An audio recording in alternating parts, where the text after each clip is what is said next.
How do I play Love Will Tear Us Apart? That's a good question.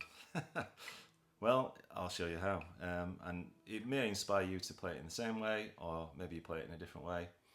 And I'd love to hear about that. But this is how I came to play it. I didn't learn it from chord books or tab or anything like that. Kind of just listening to the track over many years. Actually, since it was released in 1980.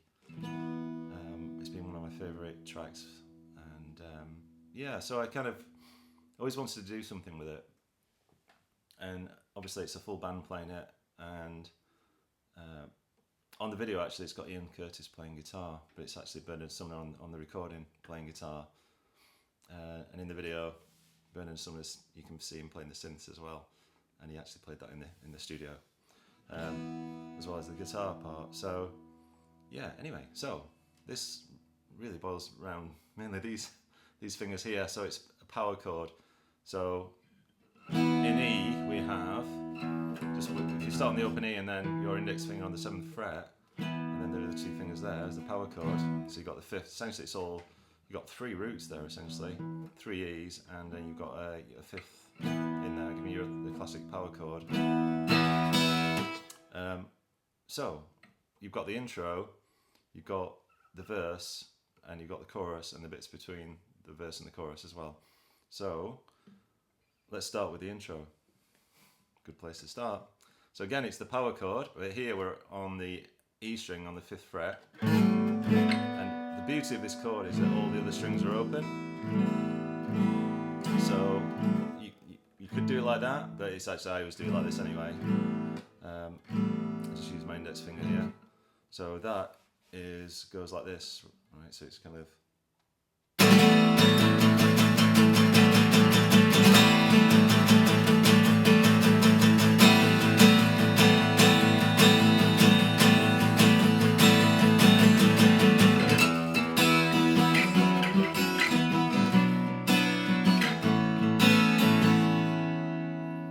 Okay, so that intro is just one chord, and it's just getting the rhythm, and it's really powerful.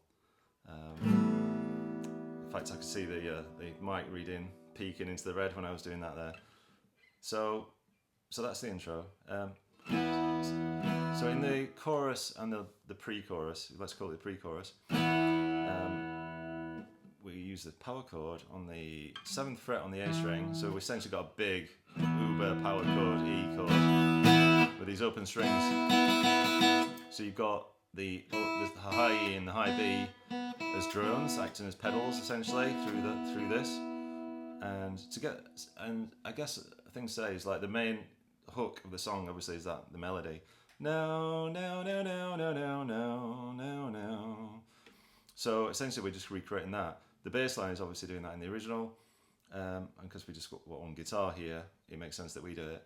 The synth's doing it as well, so it's that kind of main hook, obviously. So to do that, we're just literally sliding this power chord up from the 7th fret on the A string here to the 9th, so 2 frets, and then up a fret, 1 fret, to the 10th, back down to the 9th, back down to the 7th, like that. So it sounds like this. So I find that, I think just subconsciously, I'm playing up and down strokes, I think. Yeah, so just timing those changes with either an up or a down stroke, whichever feels most natural to you at the time. So I think I'm adding 2 downstrokes there at the top, just to turn it around there. And then it's to a B minor and an A major power chord.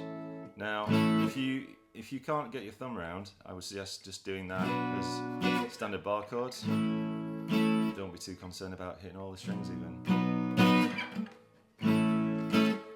But if you can get your thumb round, you can keep the pedal, the drone on the high E and the high B going through that, which sounds really effective. So the whole thing sounds like.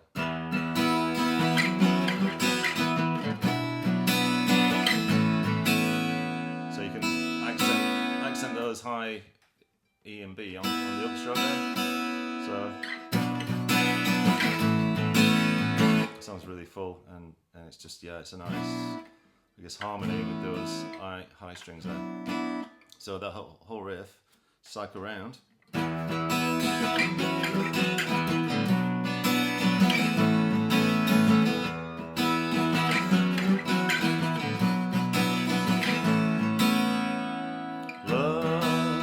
Love will tear us apart again. Love will tear us apart again. So that's the chorus and pre-chorus, because it sometimes just plays on its own. Now you could play that through the whole through the whole track. It's essentially what happens on the record, more or less. So that bass line is just going that melody all the way through, I think. But what I wanted to accent, actually, there's a counter melody on the main vocal on the verse. It's actually these notes.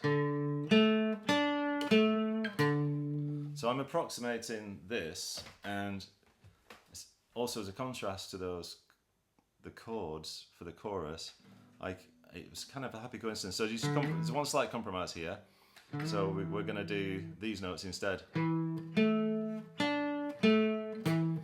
which I think sound really nice anyway. Just sounds good. So it's only the first one we're changing. But when you do that, there's a happy coincidence with the guitar in that we could just use the open E, and then the open A, and then the open D, right? So on the verse, essentially we're doing this, okay? And then with the chords, so you put the power chords in. So we already know the one on the E with this on the 7th fret there. If you go to the D, the open A, you change this, because we're going across the B, the 4th fret tuning thing here. We go to this.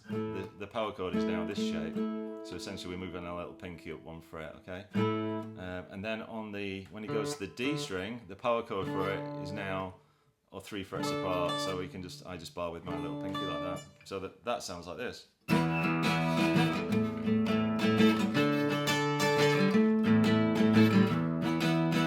I think the nice thing about doing it this way, rather than just keeping that main melody going through the whole track, is that you just get this nice contrast. And when you switch back to the chorus, it feels more. It's like hitting you in the face as a chorus more than it would do otherwise. So what I'll do is I'll just do a bit of. I called it a pre-chorus, but it's actually a pre-verse as well here. So I'll just do that main riff, go into the verse. I may sing it as well, and then go into the chorus. So you'll get the full cycle there. So yeah. So imagine we've done the intro and we're into this.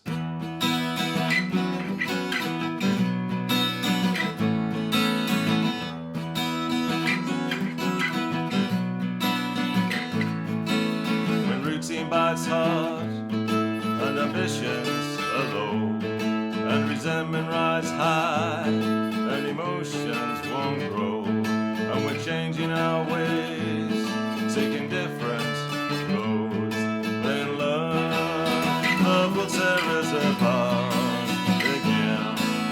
Love will tear us apart again.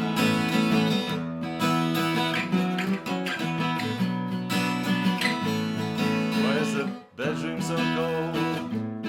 Turn away on your side. So back into the next verse.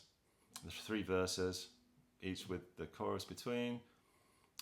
At the end, it's kind of the chorus to kind of a coda to ultimately a fade, and I think that's the whole.